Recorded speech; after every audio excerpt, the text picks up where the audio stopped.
Hey, everybody, and welcome back to another episode of Bulletproof Selling. My name is Sean Rhodes, and I'm the Chief Sales Sergeant here at Bulletproof Selling and author of the book Bulletproof Selling, a guide for systemizing sales on the battlefield of business. Now, here at Bulletproof Selling, hope is not a sales strategy. That's something that we pound home at the beginning of every single one of these episodes from day one, because our mission here at Bulletproof Selling is to help salespeople like you remove hope from how you sell. So we do that by bringing the lessons of the battlefield into the world of business. My role as a Marine Corps war correspondent allowed me to see some of the highest performers on the planet execute in some very dangerous environments. Some environments, like in sales, where you only get one chance at success. And so we want to make sure that you take advantage of that chance, that you're prepared for that chance, and that you're not hoping that things work out, because hope didn't work on the battlefield. It does not work in business either. So in this Bulletproof Selling series, it's a guest series. We bring on a guest for every single episode to learn from them.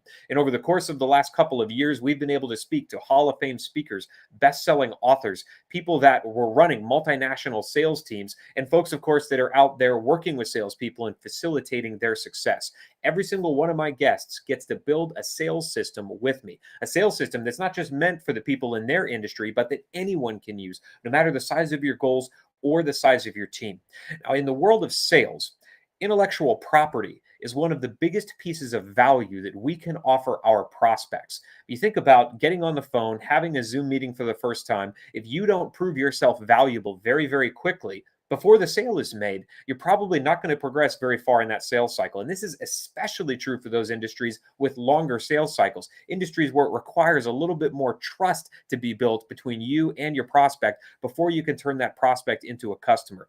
And when it comes to intellectual property, there are very few people, I think, that are better qualified to speak to how do we create it, how do we leverage it, and how do we get it out there in a way that really connects with our customers, even if we're still developing our customer base. Nobody better suited to speak to that than our guest today. So our guest today comes by way of one of our previous guests, Mr. Jim Cathcart, who's a Hall of Fame speaker. And our guest today is going to show us and teach us about process and system as it applies to leveraging the intellectual capital that you have about your industry to create something of value for your prospects. So it's my pleasure to welcome on the show Mr. Michael Butler.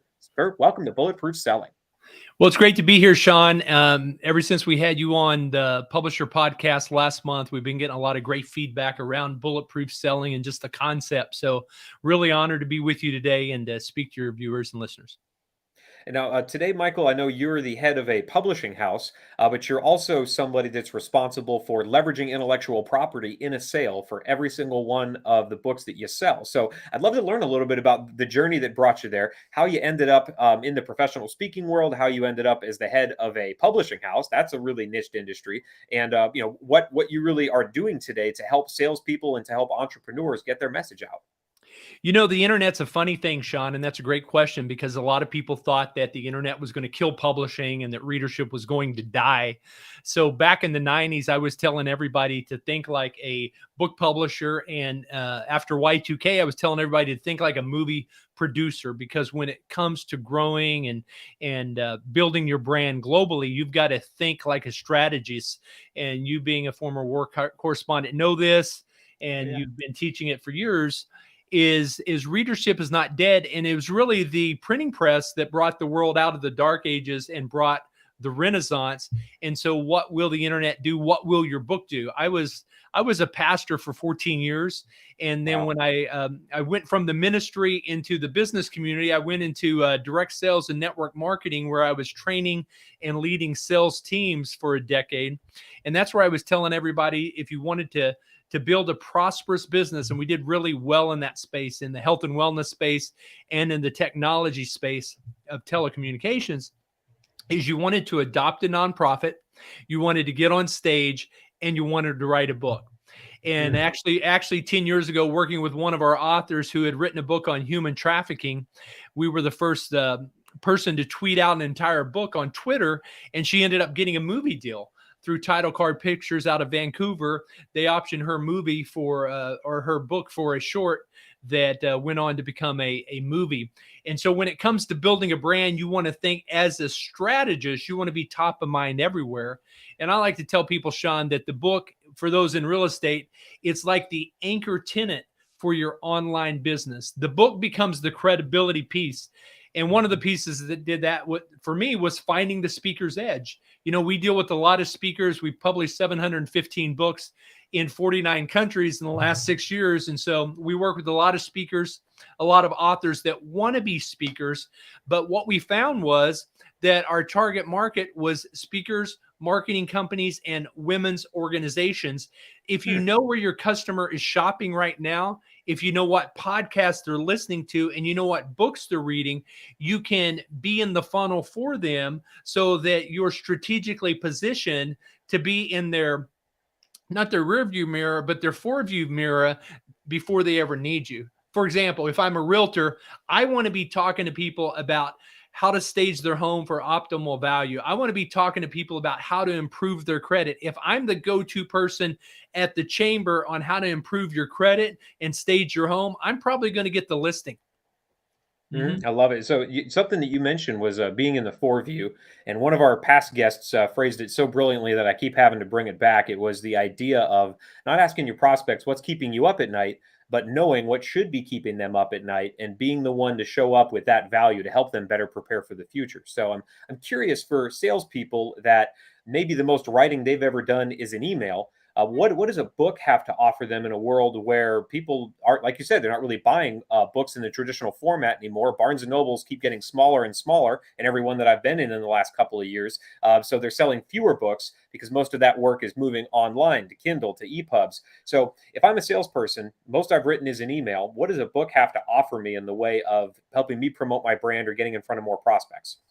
Well, that is a great question. People still go to Google, and one of the best ways to get found on Google is to have a book. If you've got a book that's not only up on Amazon, but hundreds of other sites as well, people are going to find you everywhere around that topic. For example, a decade ago, there were 40,000 bookstores in North America. Now we're down to about 18,000 bookstores, but readership is up globally. It seems like an oxymoron. How could people be reading now more than ever? Well, people are going online, they're Googling, they're finding who is the expert in that space. And one of the best ways to be an expert is to write a book. Like I said, you become the anchor tenant. Your book becomes the anchor tenant. Even though most authors make less than 20% of their overall revenue from the book becomes a business card that helps them sell. For example, one of our financial advisors recently had a $20 book that he passed on to a client. That client became a customer and has a $200 million portfolio. So he doesn't mind giving away $20 books.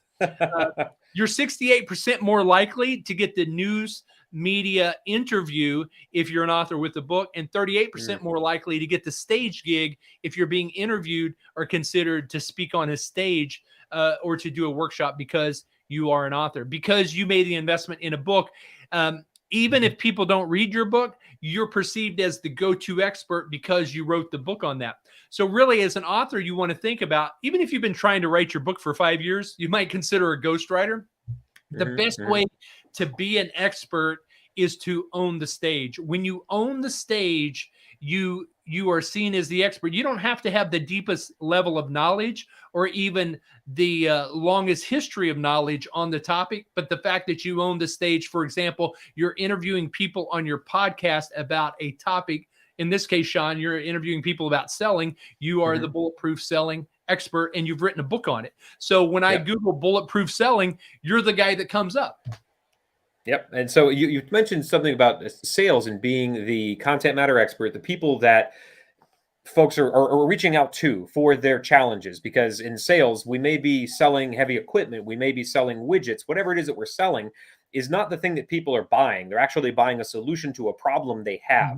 And so if we can be the people that are explaining better about the solution, better about the challenge that you have, you may think you have this challenge, but really it's the, we're just a symptom of these larger issues that you have. You can be the person showing up to your prospects world with that kind of information. You've got their attention because you're showing them something that would take them years to learn. It's going to take a massive learning curve out of their lives, and that provides a tremendous amount of value. So every single one of the authors that you've had write a book is a salesperson. They're obviously selling something, whether it's a keynote talk, it's consulting, it's something on the back end, it's a course, it's software. They're all salespeople. What is the biggest thing that you see them walking in the door with before they've written the book, before they've produced the content, before they've claimed the title of expert? Where are they relying on hope more than they should? That obviously you've seen taking the ownership of being a content matter expert solves. What are they hoping will happen before they discover you and the ability to get their message front and center? I grew up on the farm in Oklahoma, and I was the nerd kid that had my library card maxed out. I used to steal my brother's library card so I could check out more than 10 books at a time.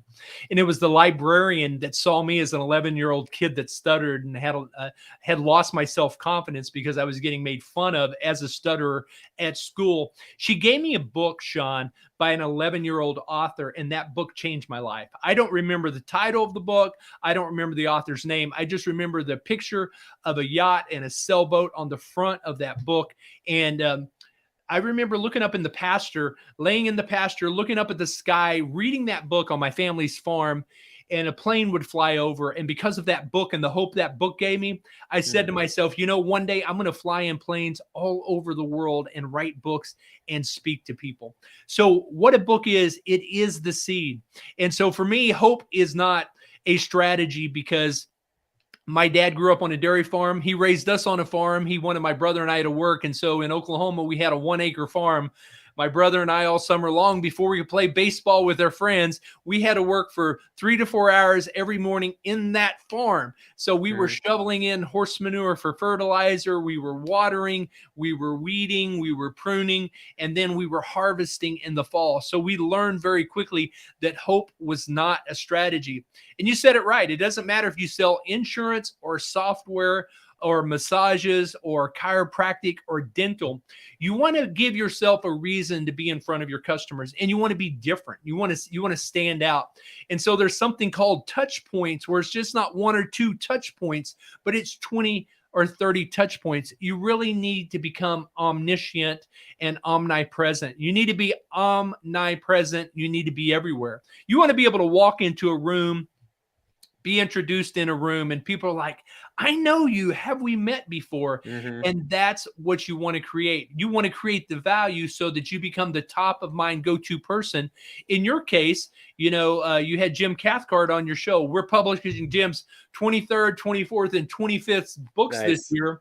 And, he's a phenomenal sales trainer and sales speaker, and has been in your space for decades. Even before you and I were born, he's been doing what he's been doing. So he's the go-to guy. But the thing is, you want to give yourself a reason to come back in the door. One of our authors, who wrote a book called Sticker Shock, The Day You Realize You're Worth Millions, he targets his sales trainings into car dealerships. His name's Daniel Gomez, and he'll walk in and he'll do a free workshop for the sales team. And he'll just come in and offer to do it for the sales team.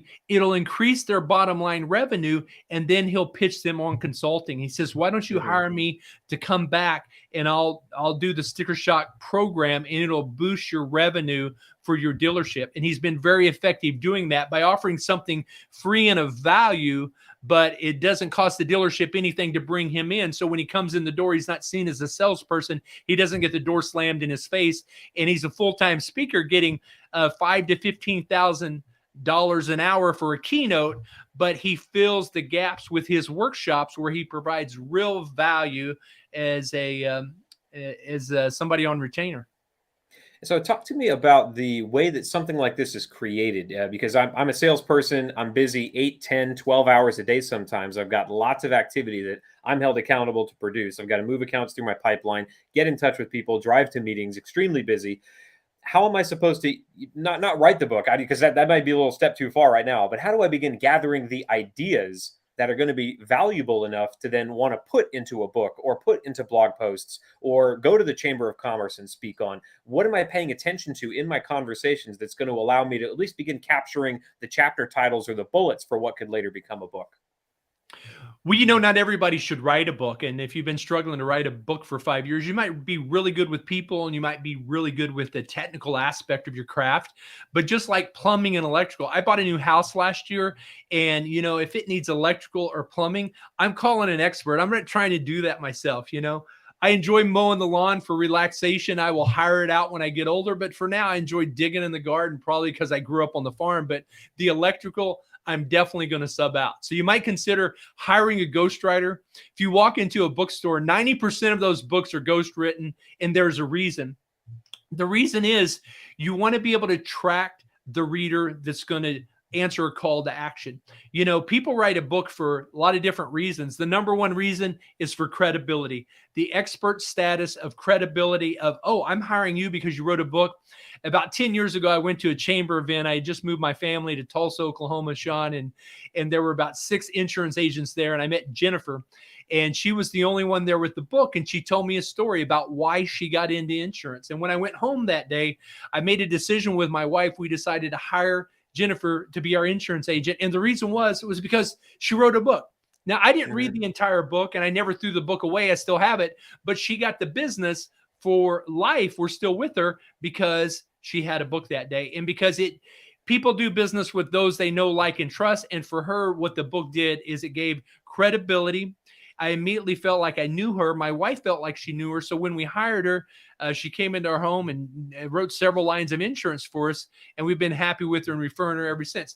And so that was the value. So it's the credibility piece. It's the door opener. But the other thing we don't talk about, and we should talk about, and I know you've been really good at this, is taking your books and creating programs on the back end. I have programs around all my books, from my first book, Single Dad Survival Guide. We've got books that we've turned them all into programs to help continue to serve and make the magic happen for people in that community. So if you're mortgage, if you're real estate, if you're insurance, if you're coach or consultant, if you're wanting to get into speaking and maybe you've only spoke at the chamber, or you just joined a Toastmasters or something like that, and you realize that the more you speak, the better you get. It's not just like you want to transcribe a speech and make that a book. That's not the best way to create a book. So writing a book is a little different than just transcribing a speech, but can be very effective when you have a bigger strategy in mind. So if I'm in sales then, and I'm thinking about the topics that would most catch the attention of the target market that I want to reach, what are the things that I'm paying attention to in my conversations? Because maybe I'm having, 100 conversations a week, and there's gold in many of those conversations that would say, well, if I just could produce 500 words on that, or speak it into a transcription system, because a lot of salespeople can't write, but they're great talkers. What are the things I need to begin paying attention to in my sales conversations that are then going to become a book? Am I listening for prospect challenges? Am I listening for the unspoken complaints they have about their business? What are the things I'm listening for so I can be an insurance agent that shows up with something that is actually going to provide value to you, rather than something you could read on your own online? Well, if I'm in insurance, for example, I'm looking at weddings, funerals, divorces, childbirths, little league, baptismals, baby dedications, all these kind of things. I'm getting involved in my local community. I'm reading and subscribing to the local newspaper. I'm making the news myself. I'm volunteering to write articles for that newspaper. I'm sponsoring the local little league. There's a lot I'm doing at a community level.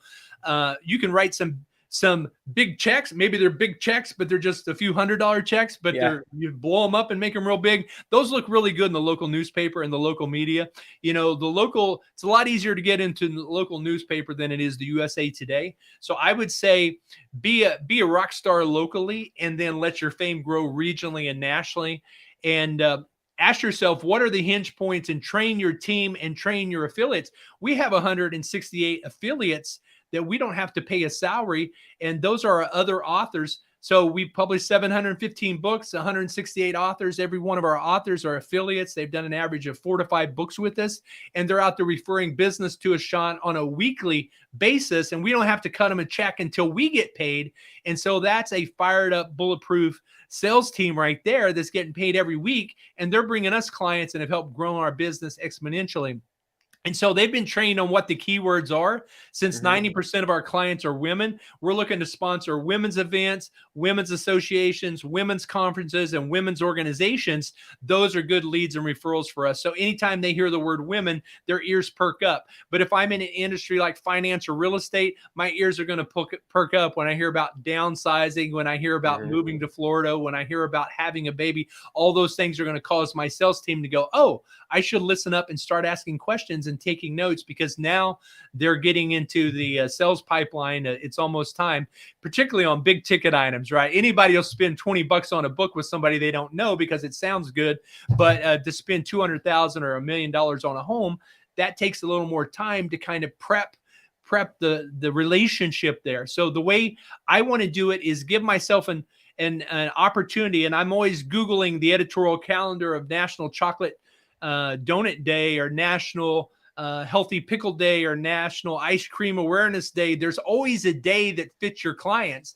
And when you know they like basketball, or you know that they have a son in Little League or a daughter in piano recital, the best way to get new business is to garner that from referrals from your existing customers, right? It's 100 times easier to keep a current customer than it is to get a new customer. So reach out to, we did it again this year. We did Christmas cards for everyone, but we like to try to do other things as well. We send chocolate chip cookies. We send toys and gifts. The main thing is with kids, if you find out what their kids like, and you send their kid a truck, or you send their daughter a baby doll or a book. Oh, you've won them. Yeah, easy. Yeah, you got them for life at that point. Because I got to tell you this story real quick. In a small town of Veneta, Oklahoma, I didn't get much mail. We lived way out in the country, and I had to walk. One of my jobs when I was 5, I was a quarter of a mile from the mailbox, and my job was to get the mail every day.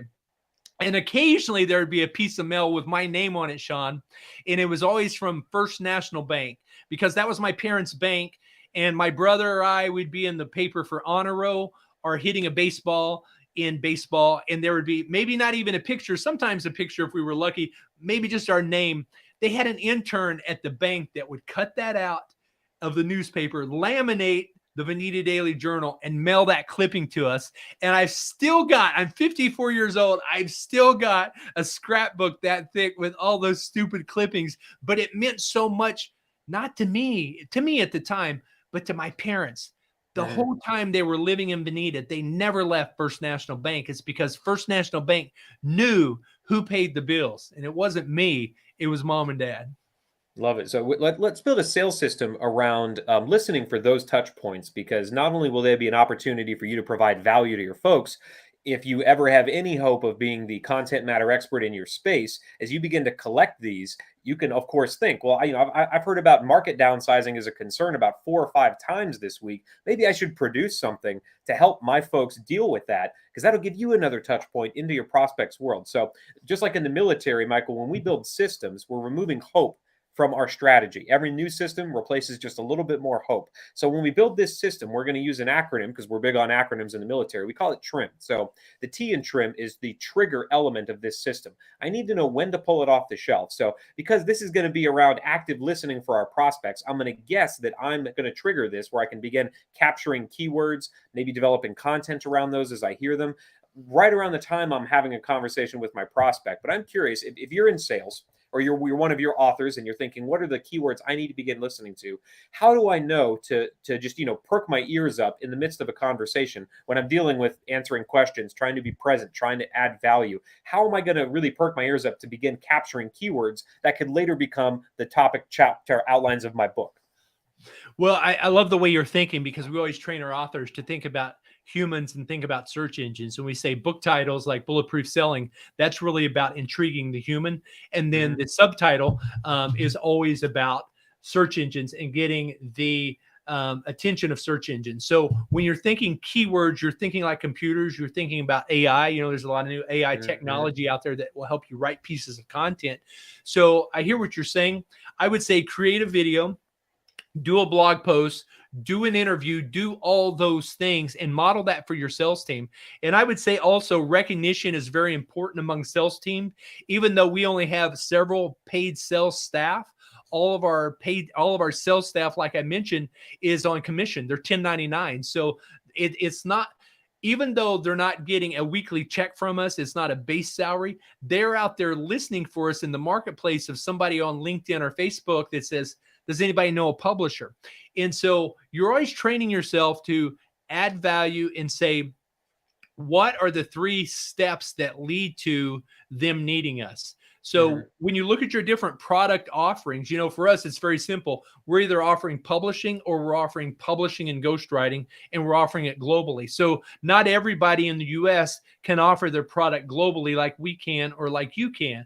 So you've created some systems and some products. So ask yourself this question. If you're a financial advisor and your hands are bound by compliance, okay, you can't write business outside your state or outside your country.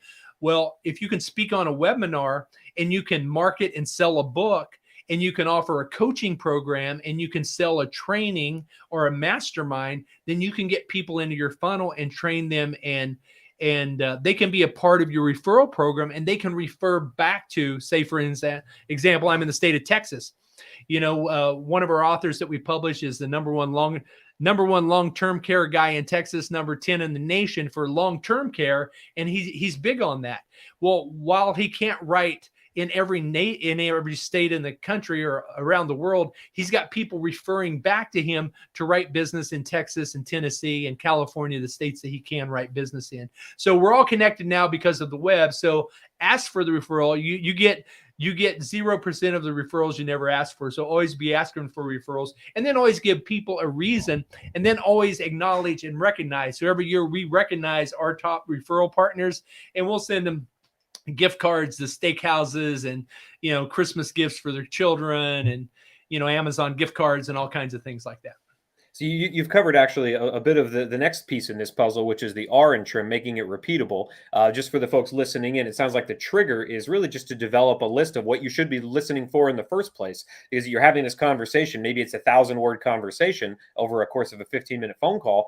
You need to know, what are the trigger words that I need to be listening for? Once you have those, you mentioned a couple great repeatable steps, capturing them, making sure that you are putting them outside your head onto something that you can then reference back to later, so you can see a pattern begin to develop. And then you also mentioned something which I think is brilliant, which is referring back to your referral partners. Now, in the case of me picking up a keyword from a prospect, assuming it's not something that is sensitive or very specific to their company, and that, Sean, everybody in the widget manufacturing industry is experiencing supply chain shortages. Well, if I'm writing an article on supply chain shortages, I can say, Bob over at the widget manufacturers of Boise, Idaho, had a great story to tell about how this is impacting his customers. And that way Bob gets a little bit more of, the love. I can call back to Bob and say, hey, Bob, just wrote this article, want to make sure it's good to go with you before we publish it.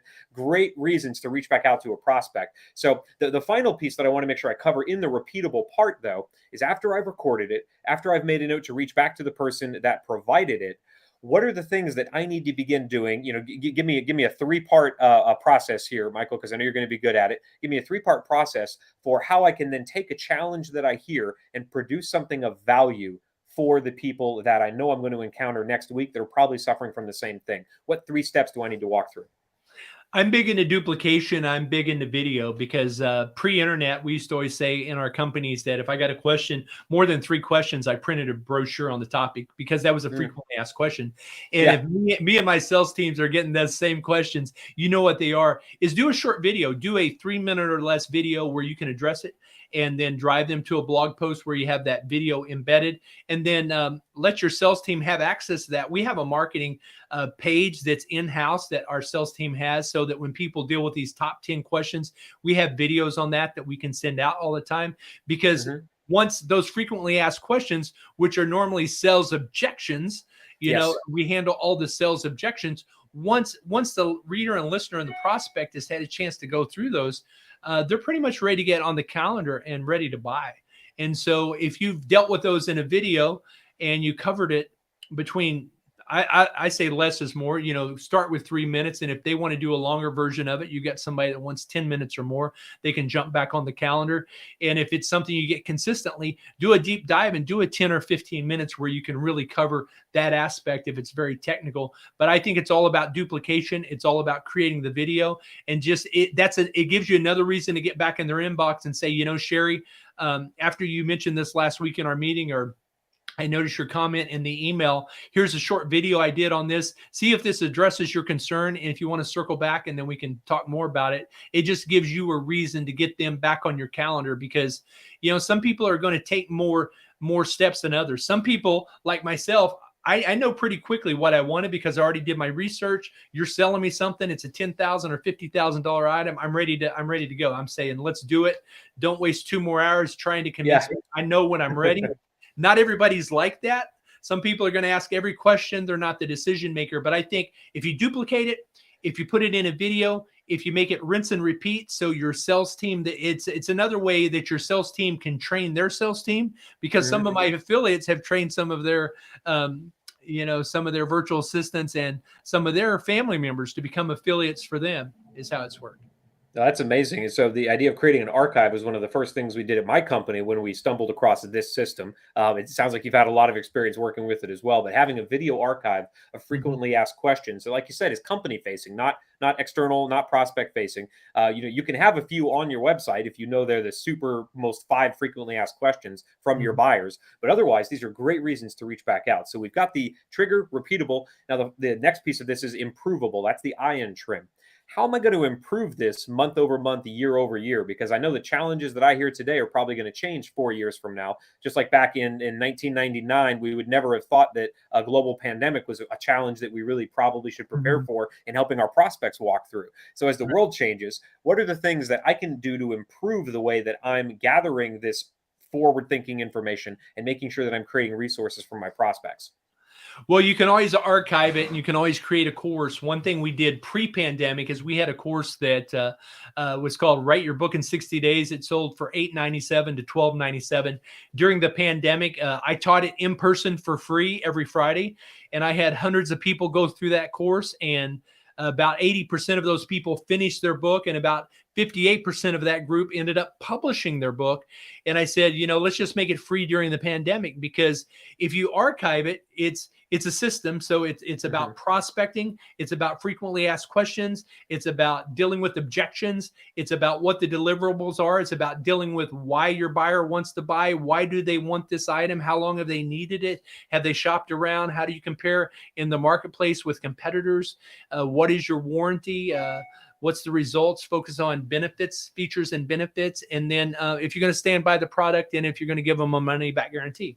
And so that's what we did. We bundled it into credibilitybook.live, and we made it available for your listeners when they use the promo code BEYOND. It's absolutely free. They can check it out. There's an 8-video series covering everything on writing a book.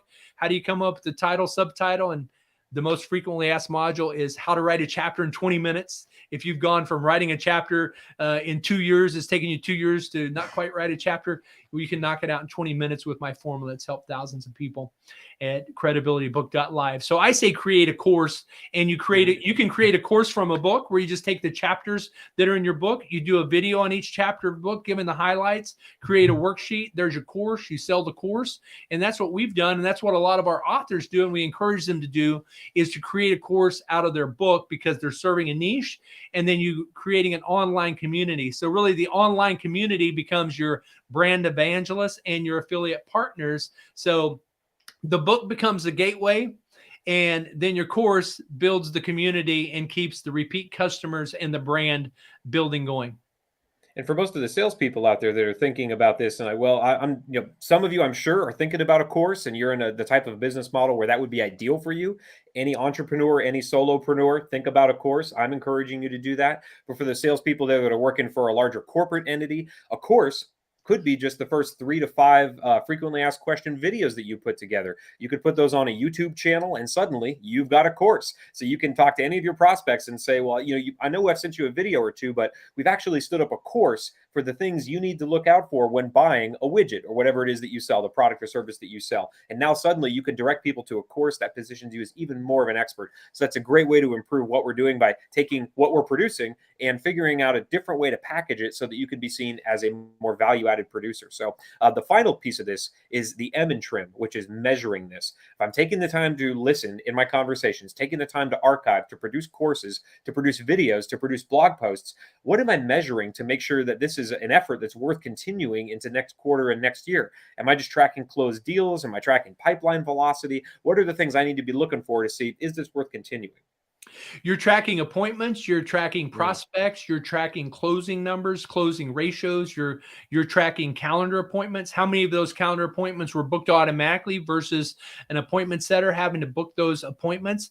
And that's really what you're asking for, because what you want is you want qualified leads getting on your calendar, right? If you're selling a $20 product or $200 product or a $200,000 or $2 million product, you're wanting those qualified prospects to come in through the funnel, and you're wanting to minimize the friction to get them through that funnel to make a buying decision. So the more quality products you have, like books and like courses that they can go through and videos that they've watched, and that you have their entire committee or sales team or vice president or CFO, whoever is the decision maker, watch those courses, then they're going to know and be more prepared with the exact questions. So when you do have the final sit down meeting where you write the order, they're ready, you're ready. Maybe there's a couple of things you need to clarify, but you definitely want to measure that. So what I do is I send everybody to my calendar at meetmichaeld.com. I just say, hey, listen, how'd you find me? When you came to meetmichaeld.com, you either read one of my books, you went through one of my courses. I give you a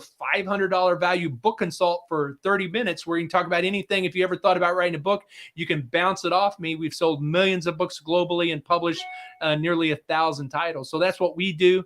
And so that's how we measure it. It's based on getting on the calendar, because you know you're going to close a certain percentage of those, and we measure that as well. Awesome. So we've got a complete sales system for how to pay attention in conversations to those things our prospects are interested in hearing solutions for, producing the solutions, and then getting those back in front of your prospects in a way that makes them want to re-engage with you, book more appointments, get more business through the door. So that's amazing, Michael. Well, I want to make sure salespeople have a chance to get out there and use this, but also to get deeper into your world, especially for those that think maybe a book is the next step in my sales journey. So how do we find out more about you? I know you'd mentioned being able to offer something special for Bulletproof Selling listeners. What is all that great information so that we can drive people your way? Yeah, if somebody's been trying to write a book, we produced the course. It's sold for $12.97, and you can get it absolutely free by using the promo code BEYOND. And the URL is credibilitybook.live. That's credibilitybook.live. Your listeners are going to be able to get an 8-module course that's helped thousands of people write their book, go bestseller, get global distribution, launch a book, and go #1 on Amazon. That's what that course is all about. And then if you want to do get a $500 value book consult for a 30-minute book consult with me, you can go to meetmichaeld.com, jump on my calendar, and run any book question by me. We'll give you the God honest feedback, and we're not afraid to tell you if your baby looks ugly. So, Sean, it's been great to be a Awesome. guest here on Bulletproof Selling. It's been a blast, and I'm really, really happy to be a part of your community. Thank you. Wonderful, sir. Well, for all of you out there in sales, of course, for the archived conversations like we've just had with Michael, where every single one of them produces a sales system, you want to see those via video. You're a visual learner. Make sure you're checking out our YouTube channel, Bulletproof Selling. Maybe you're listening to us right now on iTunes, Stitcher, Spotify, anywhere that podcasts can be found. Best thing you can do for us there is leave a review. It's how more people discover that hope does not have to be part of their sales strategy. And of course, for every one of these sales systems in their written form, archived for free, make sure you're checking out bulletproofselling.us, where we also have a free 5-minute sales assessment that will produce a sales system on demand for you. Well, Michael, it's been a pleasure serving the sales community alongside you, sir. Let's get out there and make selling bulletproof. It was a lot of fun. Thanks, Sean.